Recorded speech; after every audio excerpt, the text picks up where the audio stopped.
Hey guys, in this video, I will show you how to find your Google Ads conversion ID. All right, so let's begin with the video.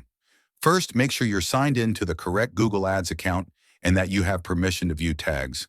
Also, if your sidebar is collapsed, expand it so you can see all the options. Start by clicking Tools on the left sidebar. From there, select Data Manager. This is the area where Google centralizes site-wide tagging and data connections.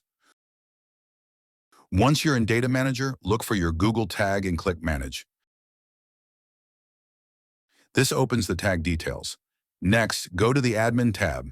The Admin section is where you'll find settings and advanced options tied to the tag, including access controls and configuration references. Here, click on Manage Google Tag.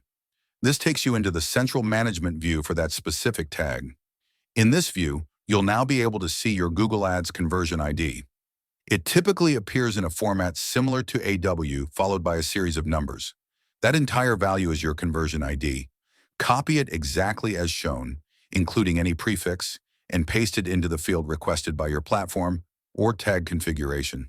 And that's it. So that's basically how you can find your Google Ads conversion ID. So that's all for this video. See you in the next one. Thanks.